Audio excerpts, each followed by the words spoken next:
Hello and welcome to the We're Not Experts History podcast. I'm James. With me as usual is Sarah, and I'm working on a plan. The sooner we start, the sooner we get it over with. So let's go for it.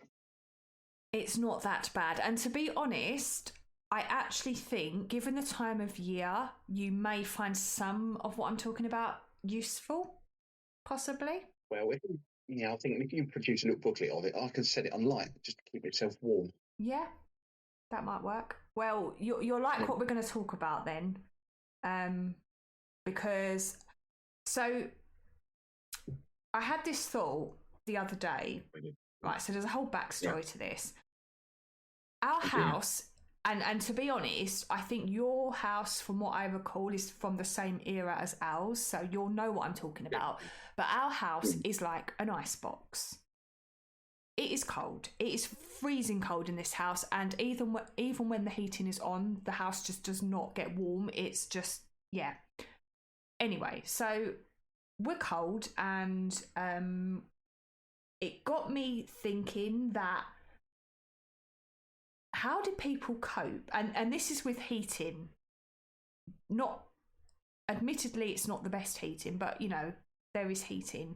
And it got me thinking, how did people cope when central heating wasn't a thing?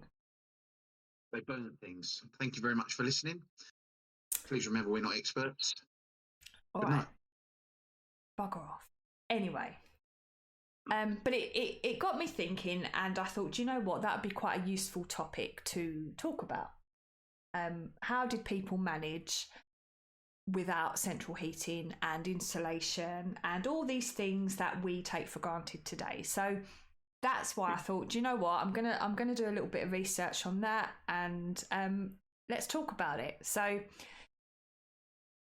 yeah, that's what we're talking about this evening, and you might find some of it useful, maybe. I don't know. It will keep your mind off the cold for an hour or so. But anyway. Hour? Oh, God. That's just me predicting. I don't actually know if it's going to take me an hour to talk about this. It depends if we get sidetracked. But anyway. Yeah, so winter, it's a bit of a funny one. See, nowadays, winter's something that's kind of romanticised a little bit in some cases. Yes, we complain about the cold and the wet, but when you think of winter now, you think of, you see all those Instagram posts, you know, with the fluffy jumpers and the cosy fires and the pumpkin spice latte. Do you know what? I actually had a pumpkin spice latte for the first time in my life a few weeks ago. It was all right. I wouldn't have one again. It wasn't that I didn't like it. It was just like, I don't know what the fuss is about. But anyway.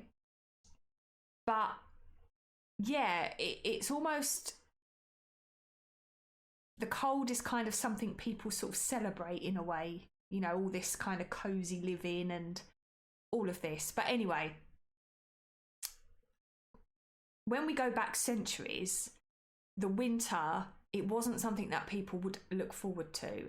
It was something to survive. It was something to get through. And I don't know if you're aware, but it was known as the Little Ice Age, and it took place roughly between the 14th and the 19th centuries.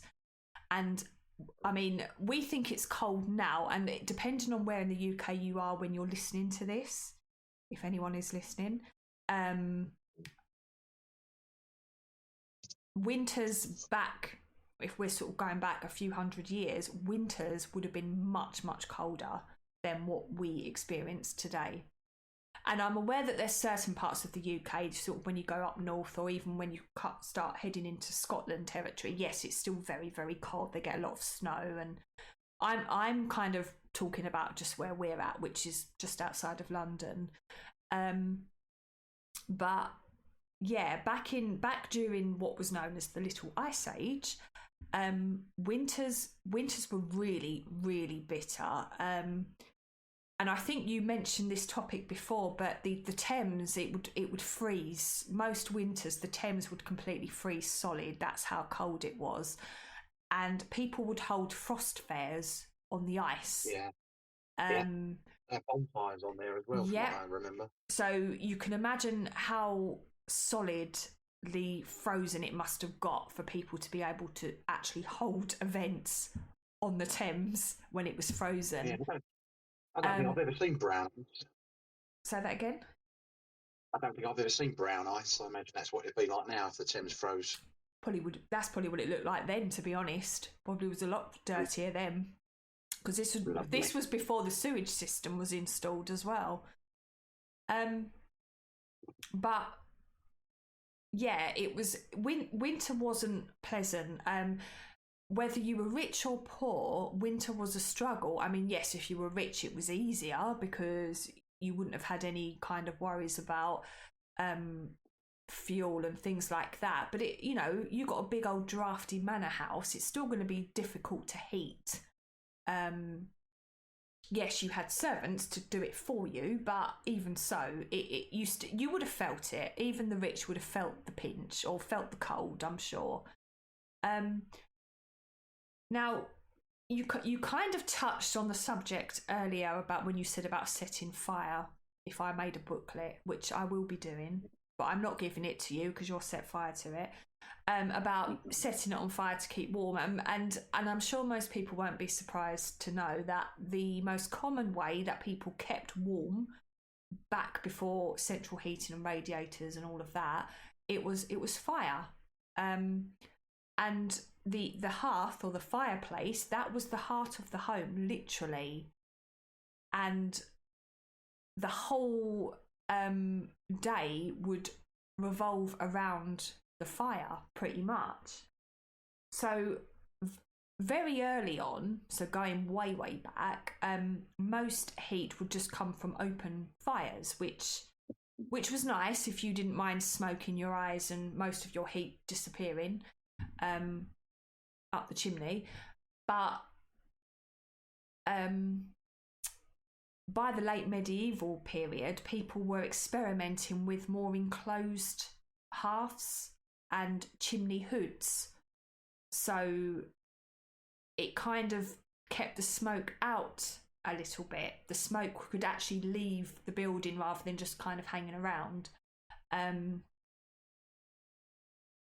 But even in your kind of your smallest cottages, that the fire was pretty much, like I said, everything revolved around the fire. So your day began and ended by the fire. So whoever would be first up in the morning, your first job of the day, before you did anything, you would start a fire in the fireplace, not just randomly start a fire in your house. And whoever went to bed late, the last one to go to bed, they would bank the fire, which, in case you don't know, it means you prepare it for overnight. So you don't just put your fire out, you would smother the coal with ashes or cinders to reduce the airflow, so you didn't have the flames, but the embers would still be hot. So the next morning, whoever was first out of bed, they could easily create a new fire. It was like having it on standby kind of thing. And that's actually how the Great Fire of London started, because a spark from a banked fire caught something and the whole of London burnt down. But we know about that. We talked about that. Yeah, I vaguely remember it. Yeah, it wasn't that bad. But now, from sort of the mid-16th century, coal fires were the most popular fires that we had in Britain, and particularly as wood supplies were starting to dwindle, coal fires were cheaper, they were much hotter and messier. And in your kind of your wealthy homes, a well-tended fireplace was it was kind of a bit of a point of pride, if you like. So the servants, because obviously the wealthy, they had servants to do this, but servants would have to rise early. They'd clean the grates, they'd lay fresh kindling, they'd polish the fire iron so it was gleaming. and every room in a rich household, every room would have its own fire. So even in the bedrooms, I mean, if you go to some of these old manor houses, or even if you buy the old Victorian builds that obviously would have belonged to an upper class family back in the day, there'll be a fireplace in every room, even in the bedrooms. I mean, we went somewhere, it was a cottage in Yorkshire, and even the bathroom had a fireplace, although I guess then it wouldn't have been a bathroom, it would have been a different room. Yeah. But every single room in this cottage, and it was a fair-sized cottage, it was obviously it was a converted farmhouse actually, and it had been split into two decent-sized cottages, but every single room had a fireplace. But if you were poor, or even if you were working class, the fire was less of a luxury, and it was pretty much your lifeline. And in the poorer households, a family would generally only have one small fireplace, and that would have to heat the entire space. And in some of the really poor areas, the whole family would all be living in one room anyway, so they'd be sleeping, eating, doing everything in one room. And by the mid-19th century, coal was everywhere. So I already mentioned that obviously coal fires were the most popular fires, even from the mid-16th century. But if you were poor, coal was expensive. And as an example, in sort of the 1800s, a tonne of coal would cost around 20 to 25 shillings, which was far beyond the reach of most working families. So a poor household, they might only have, I don't know if you can picture one, but the coal scuttle. Yeah. So a poor family would maybe have a scuttle a day in the winter to burn, and they would have to ration that very carefully throughout the day to make it last. I'm so poor, I haven't got a coal scuttle. That's terrible. You'll have to borrow mine. Yeah, that's very kind of you. That's all right. And I mean, obviously, we don't have an open fire at home. There is a fireplace, like with most houses from this era. There is a fireplace, which obviously would have been added back when the house was built, but it's since been blocked in, so it isn't actually a working fireplace. But we've stayed in places where they've got an actual open fire, and it's amazing how quickly the fuel burns out when you light the fire. Doesn't stay lit for very long. You have to keep topping it up and adding fuel to it. So you can imagine how much coal you would get through if you were keeping a fire constantly burning, how much coal you'd have to get through to keep it on the go all the time. Obviously, when we go on holiday, we've got the central heating going on, and we just light the fire just for the aesthetics of it because it looks nice. We're not doing it to keep warm. Whereas for people back then, the fire was, like I said, the fire was the lifeline. But unless you were very rich, where you didn't have to kind of ration everything, you had to be mindful about how much coal you were using. I mean, in the mid-19th century, some churches and charities, they did try to ease what they would call the workhouse chill, and they set up what were called coal clubs, and families could contribute through the year a few pennies a week, and that would get them a bulk delivery of coal before the winter. So it was almost like paying in advance before the winter hit. You'd be sort of paying for your coal through the year.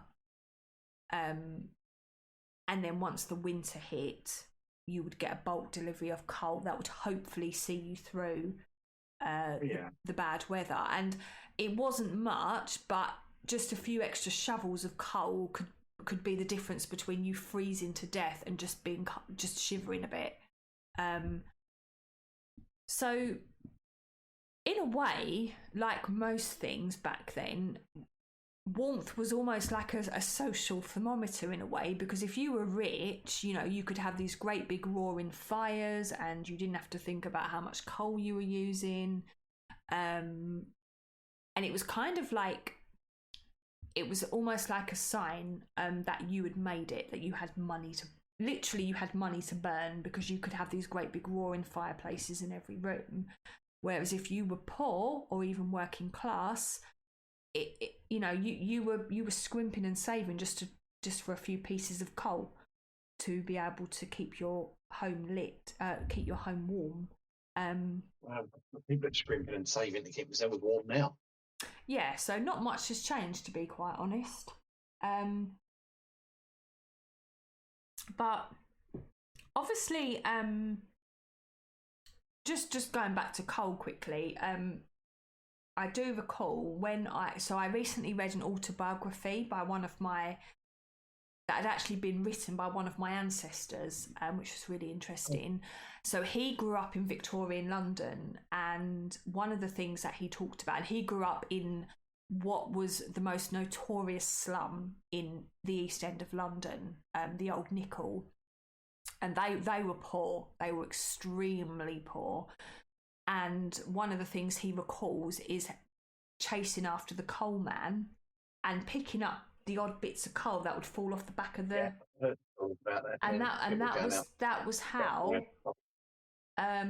Because they literally had no money for coal, so the mother would send the kids out with a sack, and they would go and just pick up the odd bits of coal out the street, and that was what would cook their dinner or keep them warm for the evening. Because they couldn't afford to buy it, which was, you know, sad really. But obviously, so fire was the main thing that kept people warm. But there were other things that people did, because as I've just clearly explained there, unless you had tons of money, you didn't have infinite coal to burn. You did have to ration it. So another thing that people did, which often we still do now, is layering. Yeah. The art. Doing it as we speak. Yeah, well, same. I'm sitting here. I'm indoors. I've got thermals on. I've got 2 layers on top of that, and I'm wearing thermal gloves, and I'm in the house.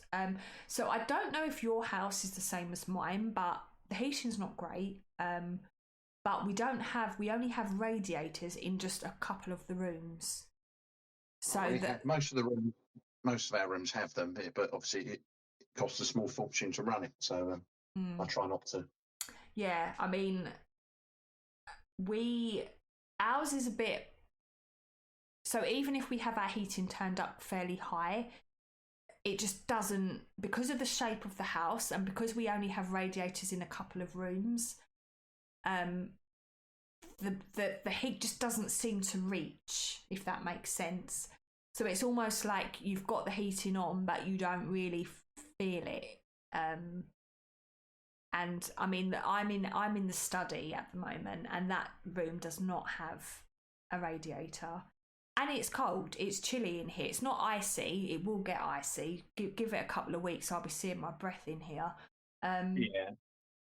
And it, you know, this is, like I said, this is what made me think about this, because I'm sitting here, I'm in a house that's insulated, and I've got central heating. It's not the best central heating, it's pretty rubbish, because the house is built in the 70s and the central heating was put in at the same time. So it's a very old system, very old boiler. So it's not the best, but it is actual central heating. And I'm sitting here and I'm cold. And I'm thinking, how did people cope when they didn't have insulation, they didn't have central heating, like, you know? And that's what prompted me to kind of do this. But anyway, going back to what we were talking about, layering. So yeah, obviously, even with a fire, unless you were extremely well off and you could just have fires roaring day and night, and even then,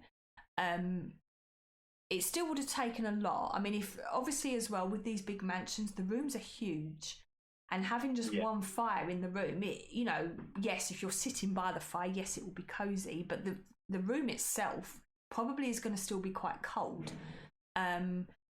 And you've got a lot of drafty corridors, and you're still going to feel it.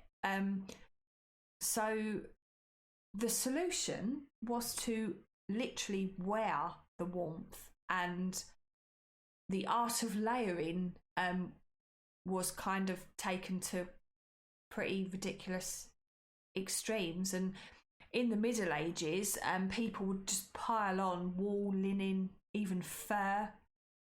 A wealthy Tudor, for example, they might wear a shirt, a doublet, a jerkin, a gown, and each layer would be thicker than the last. And what I'm wearing now, it's amazing. Yeah, see, I knew it. Yeah. I mean, and that's if you were well off. If you were less well off, you would just be using whatever scraps you could find. So you'd still be layering up, but you might be using things like just patched up wool, old blankets, even sacking, which is very, very sad to think. But if that's all you had, you might even just wear a sack over your clothes just to give you some extra warmth. And even people's undergarments kind of did that bit. Obviously, people didn't have the same sort of undergarments that we have today. You didn't have like bras and knickers and pants. People. Sorry. It's just turning into an adult podcast. What? Because I said pants.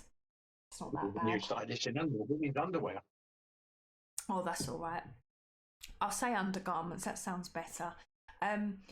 But back then, people wore like long linen shifts or shirts, which would kind of be like the first line of defence against the cold. And women, even women that were sort of working class, would wear petticoats, like layers and layers of petticoats. Or is it petticoat or petticoat? Oh, it's petticoat. Yeah, petticoat. Yeah. And the men would wear hose and or hose, like tights, basically tights, but they would be like thick woolen tights, not like the thin sheer tights that women wear today. So a lot of things were kind of like wool and or thick linen. And in the 18th and 19th centuries, you also had quilted waistcoats, and flannel underwear became a bit of a thing, which was kind of like early thermal wear, if you like, just not the type of thermal wear we have today, but it was kind of an early ancestor of the thermal wear. And people had a lot of accessories, like mittens and shawls and mufflers, and caps. All of these things, they all kind of helped protect against the cold. And when you see as well the old pictures, when you think of a Charles Dickens novel, and you see, with the old nightcap, they weren't just a fashion statement. People wore those to keep you warm at night, otherwise your ears would fall off. And some people even wore gloves in bed, which I haven't done. Yeah. It hasn't got that cold yet. But yeah, if you can imagine it, you've got a nation that permanently looks like they were permanently ready to go on an Arctic expedition. In the dark. Sorry? In the dark. Yeah, even if they're indoors, that's just how they looked. But for centuries, layering up was the most reliable way to fight off the cold. And as I said before, it would have been a lot colder then than it is now. So, good on them. Finally, someone's got something good to say about global warming. Yeah, it stopped us from freezing our bums off. Um, And we're burned to death instead. yeah, eventually that's what will happen. So one of the worst things about the cold was nighttime, bedtime. So generally, unless you were very, very well off and you could afford to have a fire roaring in every single room, most houses, most working class houses would only have one fire, which would be in the main kind of living space. The bedrooms generally would be unheated.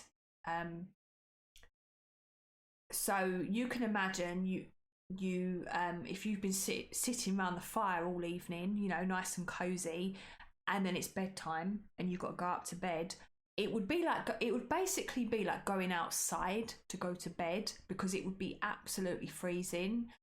Because even though you were indoors, obviously houses weren't insulated. Granted, houses were built much, much better than they are today, but they weren't you didn't have insulation, so it would be cold, very, very cold. And can you imagine having to get between icy cold sheets? Yeah, it just not pleasant, particularly if you have been sitting by a warm fire all night. And yeah, it would be like going to sleep in the garden after you've just been sitting indoors by your radiator. So to take the edge off, people did get a little bit inventive. If you were very well off, you might be lucky enough to have a servant to run what they would call, it was like a bed warmer. So this would be a brass pan. I mean, you probably know this, but I'm going to explain this for the benefit of any listeners. It would be a brass pan that would be filled with hot coals or embers, and a servant would run this over the sheets. You wouldn't have it in the bed with you because it would be dangerous, but they would kind of run it over the sheets before you got in, so it would take the edge off the cold. Although this did come with the risk of setting the bed on fire, which I'm sure must have happened. Yeah, at least you wouldn't be cold though if your bed was on fire. And if you were less wealthy and you didn't have a servant that was willing to run a bed warmer over your sheets, they did other things. One of them was they would get like a stone or a brick, and they would put it on the fire, wrap it in cloth when it was hot, and they'd tuck that at the end of the bed. Or you got they were called pigs, and they were like these kind of ceramic pots that you would fill with hot water, and you would tuck it where your feet went to warm the bed. So they were kind of like early versions of hot water bottles. And I don't know if you take a hot water bottle to bed. We do, like when it starts to get cold, we default will fill a hot water bottle at night, and we just put it at the end of the bed where our feet are. It makes a hell of a lot of difference, especially when... You told me the main reason you got married was to send him to bed first to warm it up. No. Actually, yeah, that is a good point, but no. Hang on, I'm just pouring more juice. That's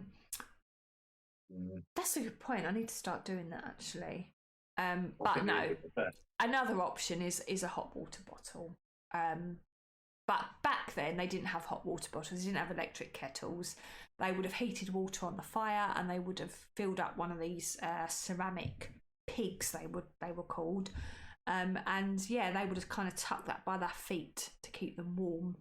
And yeah, I can imagine that would have been quite effective. And obviously beds themselves, they were very varied depending on who was sleeping in them. So obviously the wealthy would have had these lovely feather mattresses. They would have had piles of woolen blankets. Often, if you were very well off, you would sleep in a four-poster, which would have curtains round it. And you would close that at night. That would keep the heat in. You did also have what were known as box beds. So it was almost like sleeping in an oversized coffin, basically. But that was also to keep the heat in. Um, I mean, I guess it would work. I guess it would work, but I would even a four poster. I mean, we've stayed in some quite. We've stayed in sort of hotels and things, and occasionally we've stayed in some of the old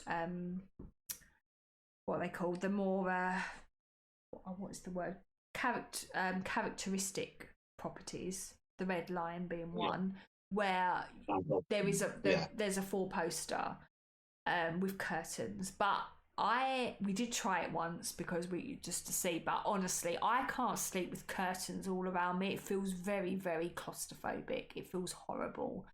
But I guess back then you were sleeping in a freezing room. Although that said, when we did stay at the Red Lion, the heating was broken in our room. And it was cold. It was absolutely freezing cold. It was really, really bad. I mean, to give them credit, they did offer us a room swap, but we said no, it's fine, because we're kind of unpacked and we're all set. But they did give us an electric heater to use overnight. When it got really bad, we went downstairs and we said, what can we do? And but initially, being in that room, obviously the Red Lion, as you know, it's a very old building. It hasn't got double glazing. It's not insulated. It's an old building. It's like Tudor. And oh my God, it was cold. It was very, very cold. So yeah, that was kind of like a little taste of what it would have been like back in the day before central heating. And yeah, it was hard. We had to literally go down to reception and say, please, can we have a heater because we are cold. So yeah, we wouldn't have lasted long in the Tudor times. No, well, not without the electric heater. Exactly. But yeah, going back to bed. So obviously, yes, you had. If you were very well off, you had your feather beds with your four posters and your curtains, or your box bed. If you were very poor, you might have what was called a rope bed. I hadn't actually come across these. I had to Google this because I didn't know what a rope bed was, but it's basically like a bed frame with ropes tied across it, and you sleep on it. Yeah, and apparently, if you didn't pull the ropes tight enough, the bed would sag and you'd end up on the floor. And apparently that is where the saying "good night, sleep tight" comes from, because you would tighten the ropes before you went to bed. I don't know if that's actually a fact, if that is true, but apparently that is where that saying comes from, is from sleeping in a rope bed. You might as well, if you were poor, you might only have like a sort of a straw stuffed mattress on the floor to sleep on, which, I imagine it's a bit warm, but obviously after you've been on it for a while, it's just going to get flattened.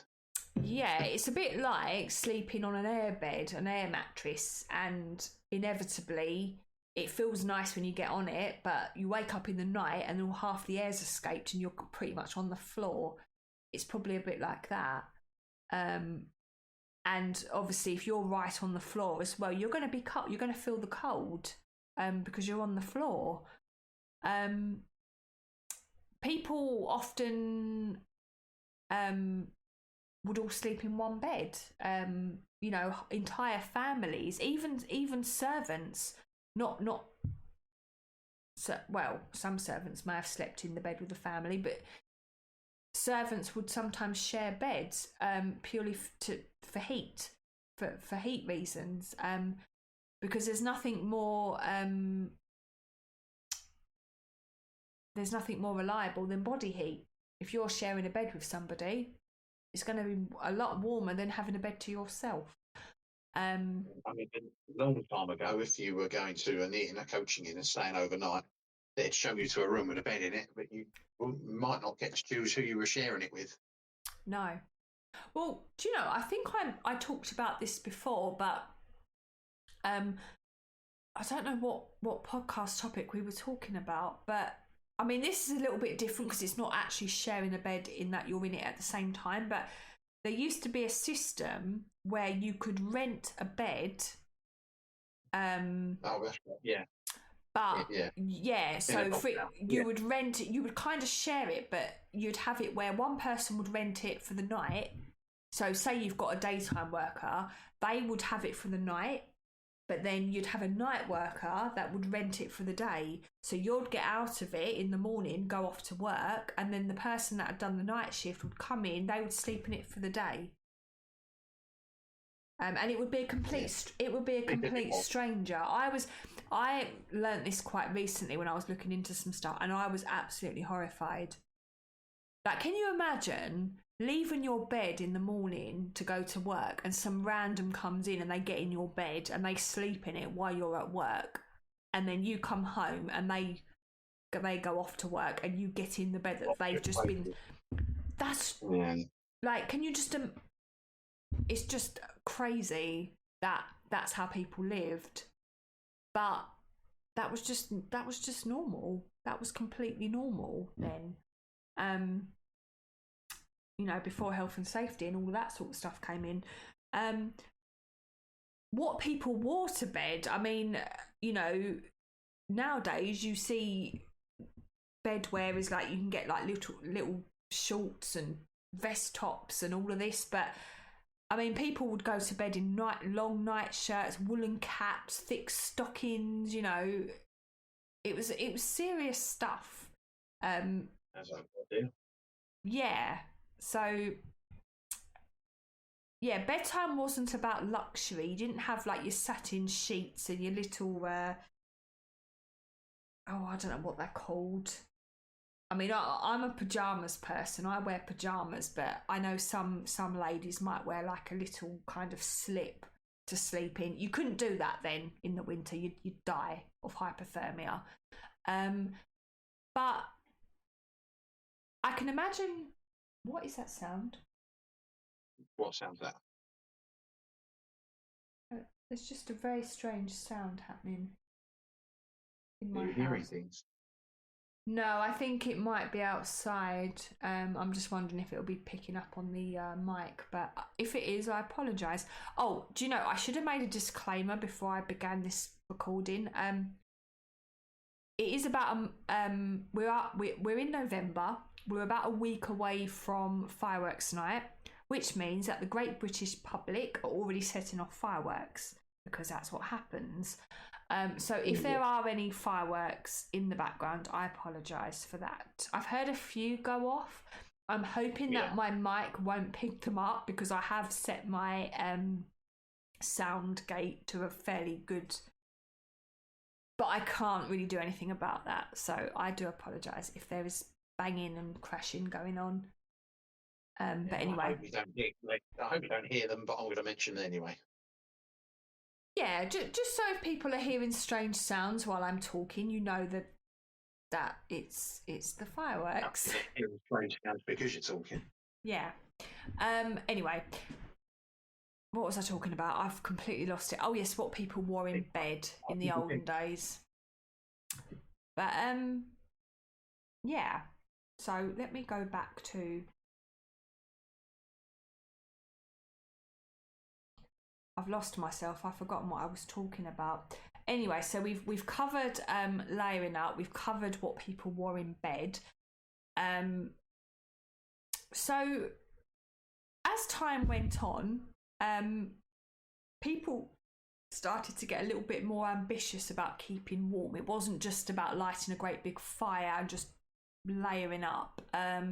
People started to think beyond the hearth.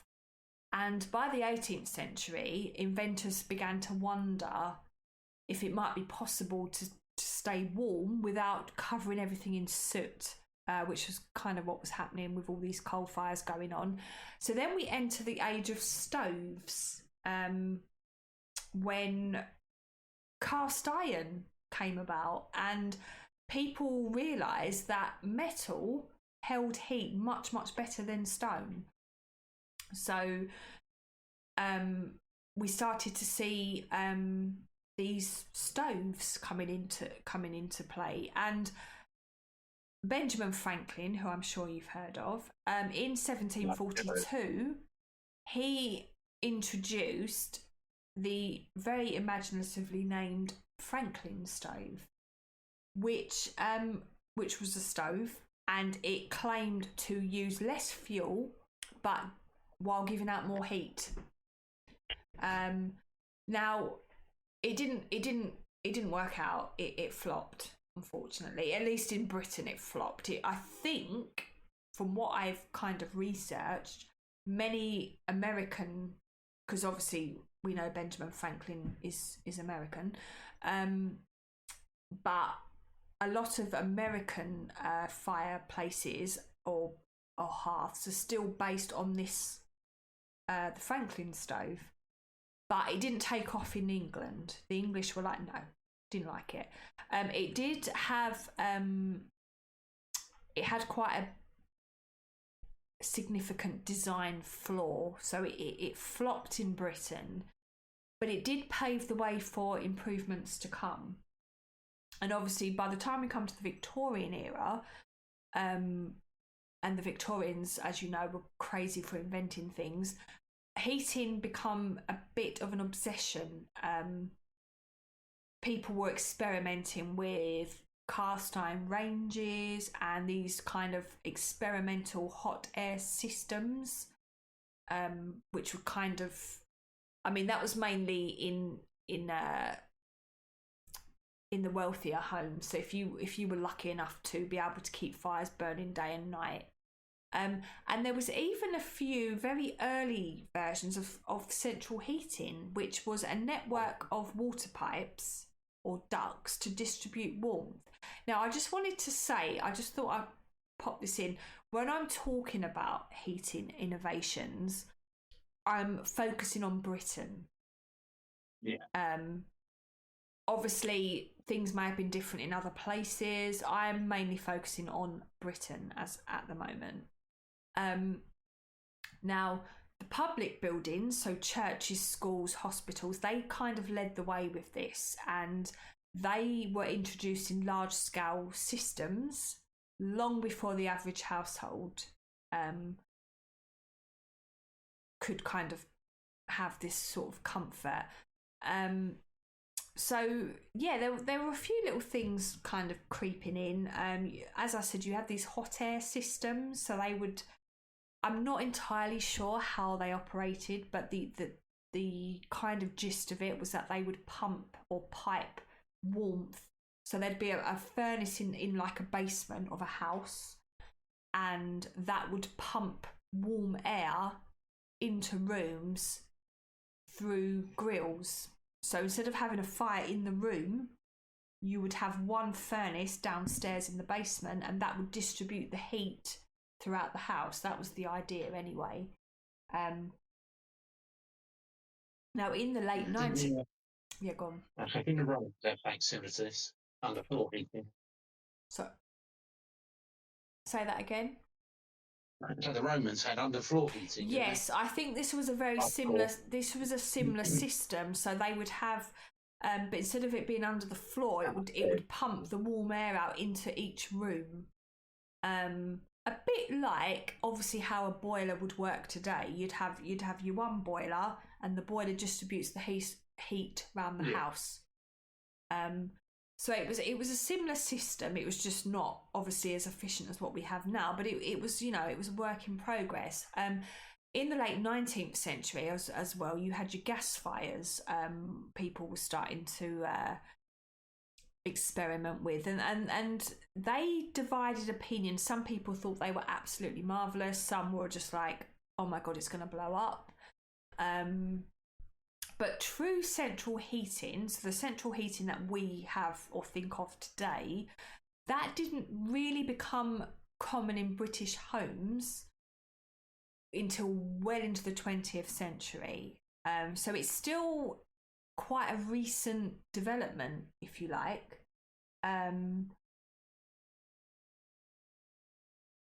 Because yes, like I said, although there were some early versions of central heating, they were mainly hospitals and big institutions, not people's homes. So even as late as the 1960s, which yes, it's before our lifetime, but it's not a million miles away. I mean, my parents were born in the 50s. So the 1960s is not a million miles off. And even then, only 5% of households had central heating, because it was considered a luxury and it was really reserved for the very well off. Most people, even as kind of late on as that, were still relying on open coal fires to heat individual rooms. But so this was prior to 1960. Obviously, we get into the 60s and 70s, and the new heating systems are starting to transform people's homes, and the technology has now advanced to the point where it's becoming more affordable for ordinary households to enjoy warmth by turning a dial and not having to poke a fire. And by the end of the 70s, nearly half of all homes in the UK had central heating. So you've gone from the 60s, where it's like 5%, or just prior to the 60s, to the end of the 70s, and suddenly over half of homes have central heating. And by the 80s, pretty much everyone, not everyone, but majority, it was a majority thing. So obviously, as well, house design began to change. Originally houses were built around fireplaces, because that was the only source of heat, whereas from the 70s and 80s, houses were built to incorporate central heating. So instead of having a fireplace, you'd have a boiler, what we call an airing cupboard with a boiler in it. And yeah. Now, these days, central heating is so standard that about 95% of UK homes have central heating. Yes, there will be some older properties that maybe don't have it. But who are these 5%? Yeah, I mean, I imagine that will be maybe if you live in like a really old cottage that you just haven't converted. But homes nowadays will be built with central heating installed, because it's just the norm. It's just normal to have central heating, have insulation.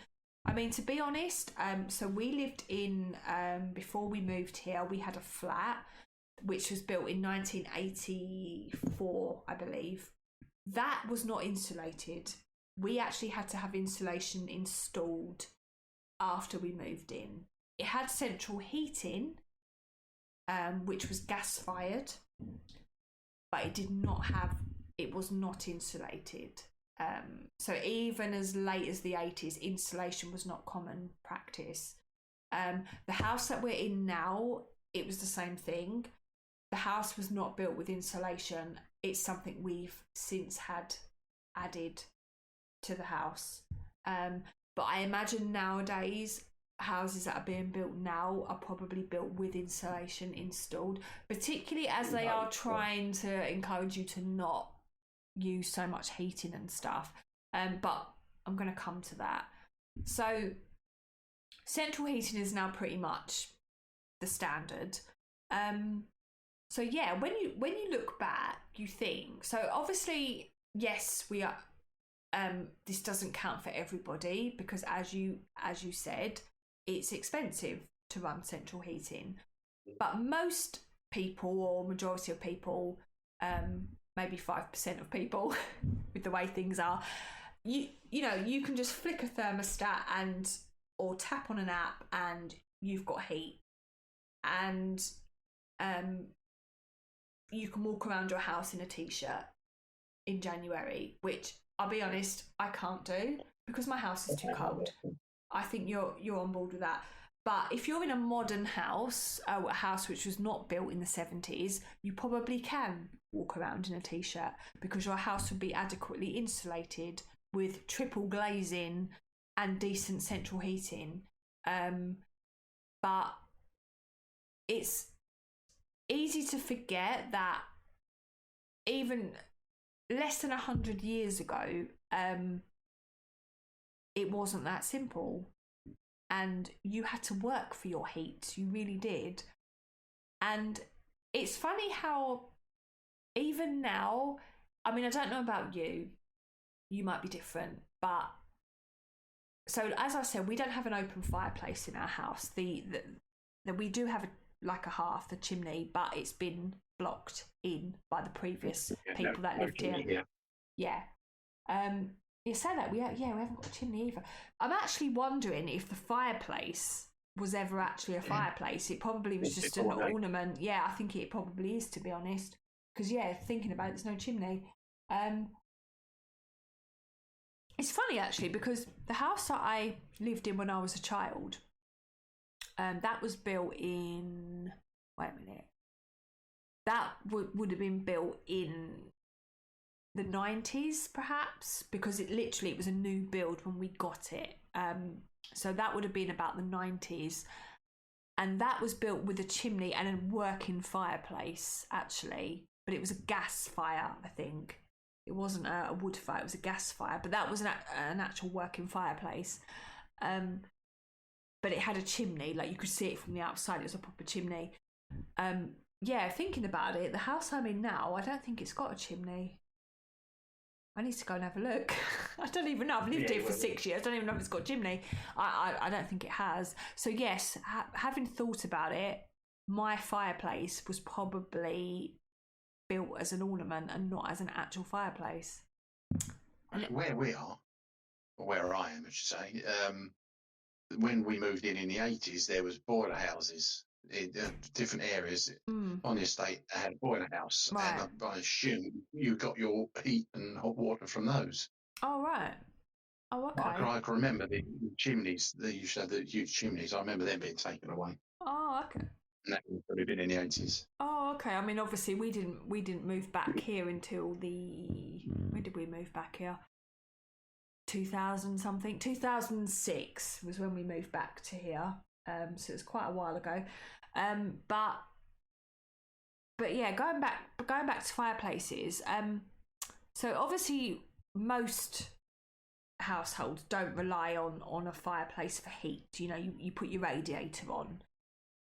But what's interesting is that fire is still holds a bit of a fascination for a lot of people. I mean, I know that when we go away, we like to stay in old period cottages that have open fires. And it is a treat for us to put a fire on in the evening and just chill out in front of the fire. And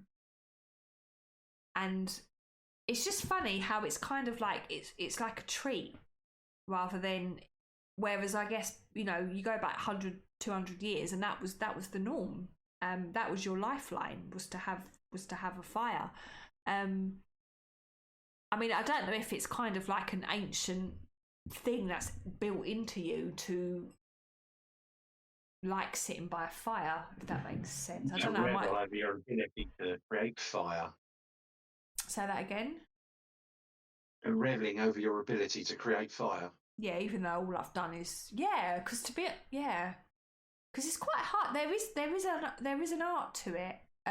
To build a fire, you can't just chuck a load of wood in the fireplace and throw a match in and hope for the best. You have to build it in a certain way so that it's difficult. It's actually quite difficult to do.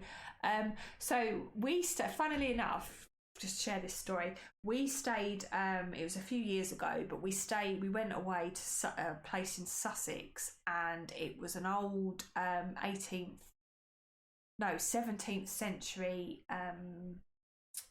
farm, like a cottage, and it would have been, back in the day, it would have been part of an estate, and it was the gamekeeper's cottage that we were staying in. The main estate, what had happened is the estate originally was like 1,500 acres, and it had been all kind of split up and sold off, and the person that we rented the cottage had bought 300 odd acres of land from this estate, and the keeper's cottage was on this land, plus another cottage as well that he stayed in. Anyway, so we were in this cottage, and it had obviously it had central heating, but it also had it had electric heaters actually. but it also had a fireplace, like a what's it called? What do they call them? Like a stove. Right. Like a stove. Yeah, an Arga, that's it. And we had a power cut when we were there, quite a bad one. It lasted for most of the day. And we decided, so we just got up in the morning for breakfast and power's not working. Phoned the owner that was in the cottage kind of just across the way, and he said, "Oh, I'm really sorry." He said, "It's an actual power cut." He said, "There's nothing." He was out there trying to get the generators working and they wouldn't work. But it was one of those cases where it was like, okay, we got no power. So we thought, I'll tell you what, we'll light the fire. We'll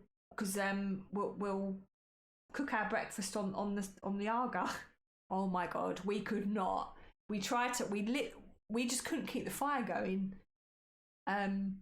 And I thought, how did people manage back in the day? Because we just could not keep the fire going, and we couldn't get it hot enough to be able to cook on the Arga.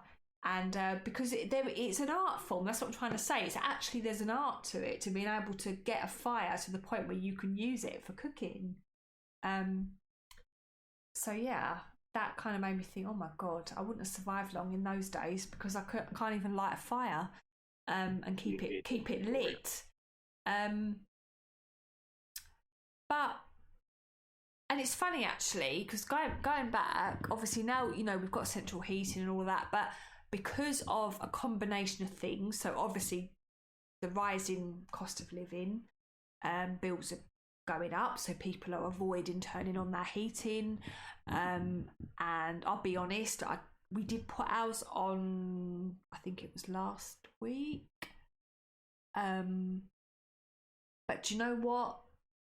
It's so appalling, the heating. We were like, do you know what? Until we get really like where we think we're going to die of the cold, we're going to leave it off, because there's just no point.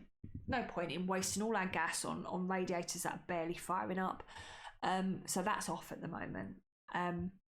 But so yes, we're kind of going full circle in a way. We're trying to avoid using the new technology that we've got because it's got so expensive, and we're going back to the old layering up and you know, trying to think of other ways to keep warm, rather than just flicking the heating on. Because I'm sure I'm not the only person that kind of thinks twice about whacking up the thermostat. Unless you literally got money to burn, I think most people are hesitant. Yeah. So, yeah, it's kind of like, as I said, we've sort of come full circle with heating in a way. We've gone from relying on practical things like fires and layering up and all of these sorts of things to being able to warm up your entire house at the flick of a switch, to now you can't do that because it's too expensive. And now it's back to being a bit inventive again with the heat and trying to keep the heat in rather than just turning your thermostat up. And so yeah, but that was it. So I was shivering the other day and I thought, do you know what, I'm gonna have a look at how people coped before central heating was a thing. And people did cope, and winters were a lot harsher than they are now. As I said, it was a lot colder. If you go back 100, 200 years, it was a heck of a lot colder than it is now. And people survived. Not everyone. A lot of people probably would have died, particularly if you were homeless or something. But it was cold, and people managed. So we've kind of gone back to that, to managing again. But yeah, that's it really. So I wonder if you've learned anything from there. Probably not, to be honest. Yeah, I've learned not to listen to this podcast. Anyway, thank you for listening. We are the We're Not Experts History podcast. I can't make that any clearer. We really are. I think people would have figured that out by now, to be quite honest. Yeah. Yeah. We are just two amateurs stumbling our way through quite a lot of old crap. But I hope you enjoyed it. Unlikely, but yeah.